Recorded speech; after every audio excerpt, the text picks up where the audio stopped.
अस्सलाम वालेकुम first year class. आज हम नया चैप्टर शुरू करने जा रहे हैं। इस चैप्टर का नाम है हेल्थ एजुकेशन और इल्म सेहत की तारीफ और जिस्मानी तालीम के साथ इसका ताल्लुक। Definition of the health education and it's relationship with the physical education. सेहत व इल्म सेहत। हेल्थ साइंस एजुकेशन ये इनफरादी और इज्तिमाई तौर पर एक सूदमंद तालीम है। यह हर तबी तहकीक बहुत सी नई मालूमात मुहैया करती है। इन तहकीकात की बिना पर हमने सरतान जैसे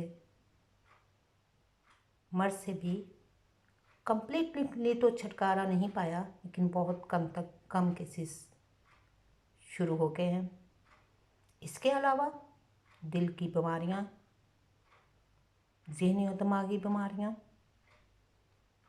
और माजूरी, पोलियो, आँखों की बीमारियां, टीबी, दांतों की बीमारियों पर काफ़ी हद तक हम कंट्रोल पा रहे हैं। इन मालूमात के मुताबिक अपनी ज़िंदगी को ढाल कर हर शख्स इनफरादी सतह पर और पूरा माशरा इज्तिमाई सतह पर मुस्तफ़ीद होता है।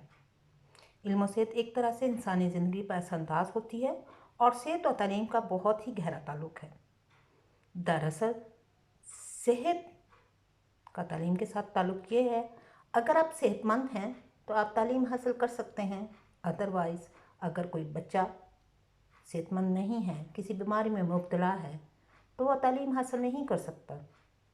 इसी तरह अगर हम तालीम हासिल नहीं कर सकते तो हम सेहत के असूलों को किस तरह जांचेंगे और अपनी सेहत में बढ़ावा किस तरह पैदा कर सकते हैं। दोनों का ताल्लुक बहुत ज़्यादा है।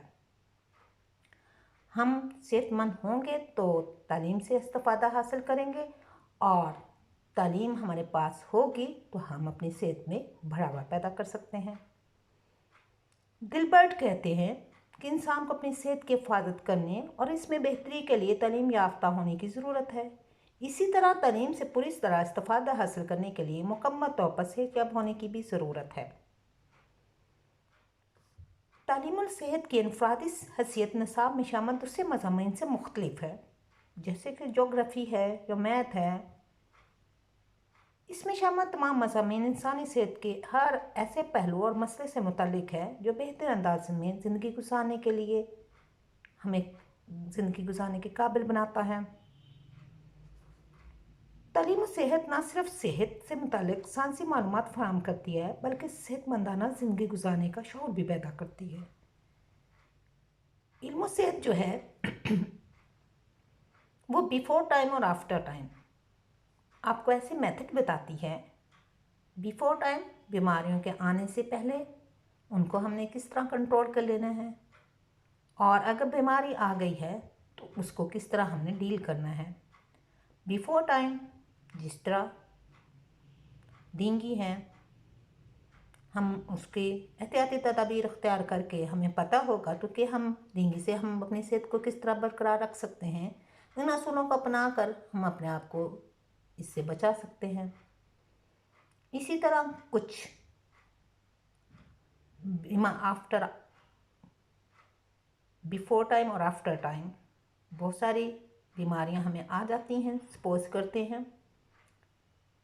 जिस तरह कोई कामती नकाइस है, शुगर है या ब्लड प्रेशर है, उसको हम किस तरह अपने खुराक में बदल कर या खुराक को बेहतर बनाकर और एक्सरसाइज करके उसमें कमी कैसे ला सकते हैं। इसलिए इसको एक मुकम्मल साइंसी इल्म नहीं कहा जा सकता, क्योंकि अगरचे इसका बुनियादी मवाद जो है अनाटमी, फिजियोलॉजी, मेडिसिन से लिया जाता है, लेकिन मुकम्मल इन्हसार नहीं किया जाता, जो यकीनन बेहतर और मस्बत ज़िंदगी गुजारने में ये जो इल्म सेहत है हमें मदद देती है। ये तिब की तरह बीमारियों के मुतालिक इलाज नहीं मुहैया करती, बल्कि अवाम में ये शऊर पैदा करती है कि सेहतमंदाना तौर तरीके अपनाकर हमने बीमारियों से किस तरह बचना है। अगर बीमारी है तो अपनी किस तरह इनको ख़त्म करना है या इनमें कमी करनी है।